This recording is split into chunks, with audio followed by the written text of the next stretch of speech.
Hello, and welcome once again to Greetings from the Grindhouse. Tonight we continue with the number one pick of the Grindhouse in our top 10 list. This is Kill Bill Volume 2. One glaring omission I made the last time I did the review was I forgot to mention that the bride was carrying Bill's child. Yes, she was pregnant at the time of the attack, and miraculously the baby survived. So basically what happened was this. When part 2 begins, it's basically another flashback. This flashback takes us to the El Paso church, where the bride had decided to leave her life of being an assassin behind and went under the name Arlene Marcavelli, to which Bill found her anyway and was introduced to her fiancé Tommy, who, unbeknownst to Tommy, was, of course, the bride's former lover. Needless to say, Bill did not like Tommy, and he did not like the fact that the bride was going to be getting married to anyone but Bill.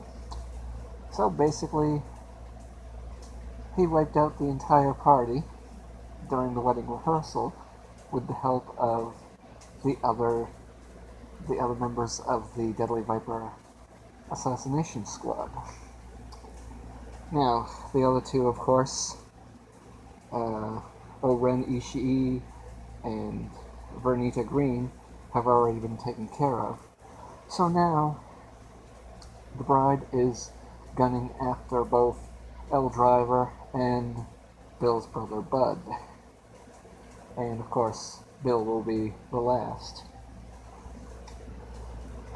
So what happened was, of course, Bud was told by Bill that the bride was looking for him, and he told Bud the story of what had happened to Oren. They never really mention Vernita getting taken out, but you're led to assume that Bill probably already knew anyway. So, of course, the Crazy 88s, they're gone, and Bud's next on the list. Well, it's also at that point that we see where Bud works. He works as a bouncer at a strip joint. And during that time, we see... Actually, we get a cameo by Sid Haig, which I thought was pretty good. Haven't seen him in, well, let's count Devil's Rejects and House of a Thousand Corpses. But he's done a lot of movies I didn't even know about until I did some research. There's some good blaxploitation and women in prison films. Anyway, from there on, we get to see Bud's boss, who basically, I'm surprised Bud did not kill, because it was a Tarantino film, and you're kind of a little surprised that that doesn't happen, basically. So, Bud goes home, of course, after not really being fired, but just basically told that he won't be working that night. So, Bud goes home, and, of course, the bride is waiting for him, and he sort of suspects it because he basically waited her out.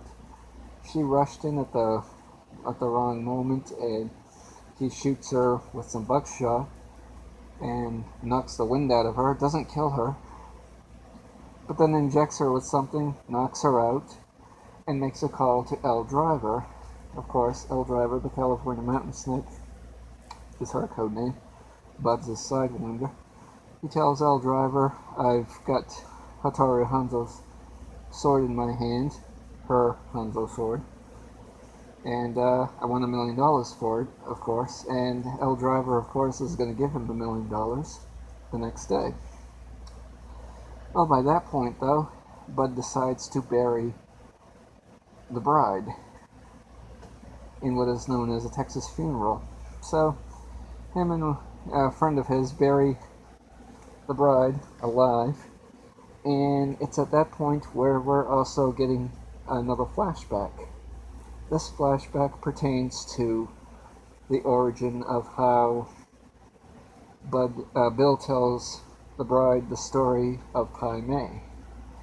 And if you listen closely to the story, there'll be a slight giveaway to what would be the ending to this film. I don't want to give it away to those who haven't seen it. To those who have, well, you know. Anyway, so basically, we see the flashback, and we see a flashback of how she meets Pai Mei, how Pai Mei basically trains her and kind of puts her through a lot of pain himself, because, you know, he's one of these old school sensei, White Lotus clan leader types. He was actually a priest in the White Lotus clan, or maybe the head of it, I'm not sure which. But anyway, so you see he teaches her different styles of the Kung Fu and everything to that extent. He also teaches her how to break boards, which helps her because she ends up breaking out and rising literally from the grave, pretty much. She breaks through the wooden coffin and just goes right up. Surprises the cafe owner, whom she walked miles to get a glass of water. That was a pretty good scene, actually. So, the next morning, Bud is waiting for L Driver to show up. Daryl Hannah, by the way, plays a really good part in this film. So, L Driver shows up with the $1,000,000 and gets the sword. Of course, she left a black mamba in the suitcase that Bud opens, and of course she kills Bud with the snake. The snake pretty much does the job. And there's a good speech that she gets on the Black Mamba too, actually. And the Black Mamba, of course, is the bride's code name. So, Sidewinder's dead. And of course, Elle tells Bill that the bride killed him. Oh, and also reveals her name. Her name was Beatrix Kiddo. I don't know how they came up with that name, but anyway. So, Beatrix is framed for Bud's murder, of course, theoretically.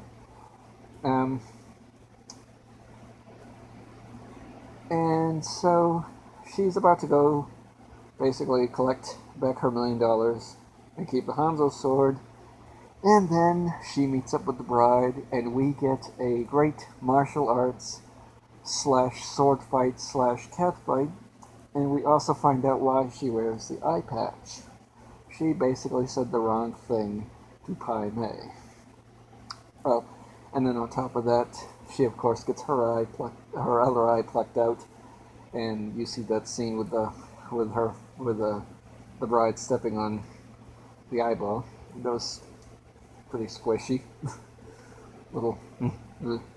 Anyway, good close-up though. Pun semi-intended. So, then from there, we are now to the final chapter. And I'll be getting to that in just a moment.